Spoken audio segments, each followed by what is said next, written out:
सुरजेवाला जी को माला बनाकर स्वागत किया। बहुत बहुत धन्यवाद साथियों का।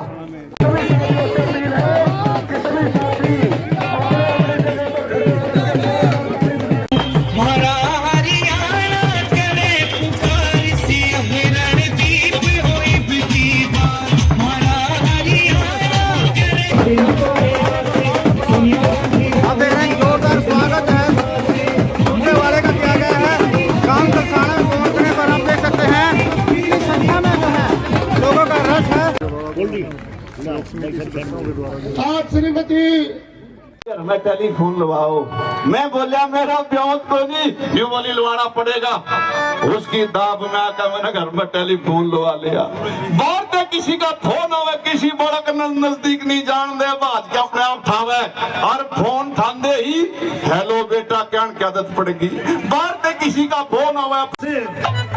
जो डेरा है हमारा बारी के अंदर, मैं आपको बता दूं, ये हमारे प्रधान जी हमारे बीच में बैठे हैं, जिनका नाम है मान सिंह बचगावा। ये प्रधान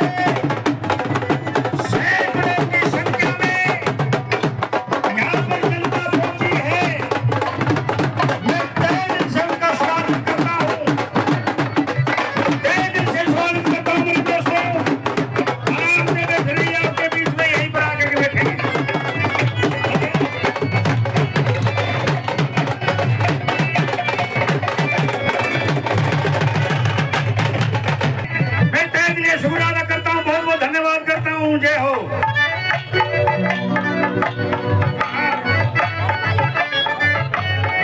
अशोक कुमार जी कंबोज, बदरपुर। देश विशेष तौर से हरियाणा के किसान पर एक बहुत बड़ा हमला भारतीय जनता पार्टी की सरकार ने बोला है। आप याद करिए, यूरिया के कट्टे में से 5 किलो खाद भारतीय जनता पार्टी ने चोरी किया। तब उसे बोलते थे ये नीम कोटेड यूरिया है, इसलिए हमने कीमत वही पर वजन 45 किलो। अब एक नया आदेश निकाला है पिछले हफ्ते, मंत्रिमंडल ने देश के उसे अप्रूव किया है और उसमें अब ये कहा कि अब क्योंकि सल्फर कोटेड यूरिया है तो अब वो कीमत वही और वजन 40 किलो। तो 10 किलो यूरिया 9 साल में किसान का चोरी कर लिया और कीमत वही। कीमत बढ़ाने का ये एक नया तरीका भारतीय जनता पार्टी और जजपा की सरकार ने हरियाणा में और केंद्र में भाजपा की सरकार ने ढूंढ लिया है। बस। वो हमारी खाद के कट्टे का वजन कम कर देते हैं और कीमत वही रख देते हैं। बिस्कुट के पैकेट का वजन कम कर देते हैं, कीमत वही। बच्चों की मैगी का वजन कम कर देते हैं, कीमत वही।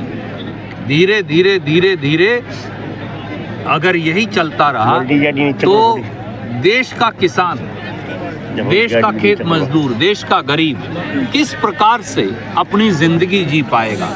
इसलिए आए दिन ये जो नए जुमले लेकर आते हैं, यूरिया के कट्टे में अगर आपने 40 किलो खाद की है तो कीमत भी 40 किलो की लीजिए। आप 50 किलो की कीमत हमसे ले रहे हैं और 40 किलो हमें यूरिया दे रहे हैं, इसका क्या जस्टिफिकेशन है? फिर तो आप 20 किलो कर देना कल और कहना भाई कीमत वही रखेंगे 50 किलो वाली। पहले 45 किया, अब 40 कर दिया।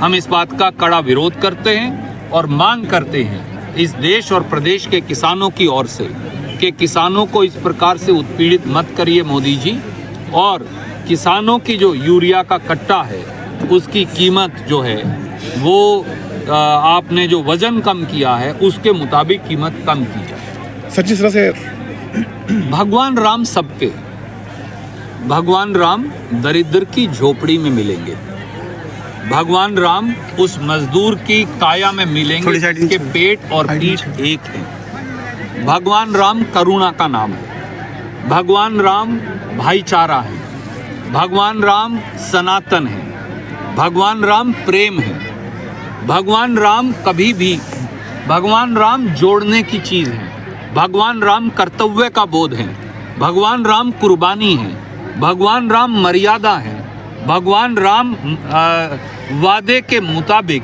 14 साल वनवास काटने का नाम है।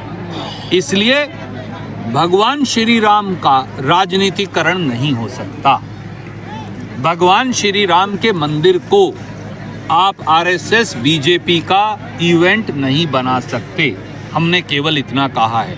भगवान श्री राम में, सिया राम में हमारी भी उतनी ही आस्था है जितनी किसी और व्यक्ति की है। आप देख लीजिए, गुरु नानक जी से लेकर आप अगर गुरु ग्रंथ साहब पढ़े और अगर आप अल्लामा इकबाल को भी पढ़े तो दोनों ने, अल्लामा इकबाल ने तो भगवान श्री राम को इमाम हिंद कहा। तो इसलिए धर्म का सवाल नहीं, हर धर्म का व्यक्ति इस देश में भगवान राम को मानता है, पर भगवान राम आस्था है, मर्यादा है, कुर्बानी है, प्रेम है, भाईचारा है, जुड़ाव है। आप भगवान राम के नाम पर राजनीति नहीं कर सकते। राजनीति मुद्दों पर करिए, नौकरी के मुद्दे पर करिए, किसान की खाद के मुद्दे पर करिए, किसान की फसल की कीमत के मुद्दे पर करिए।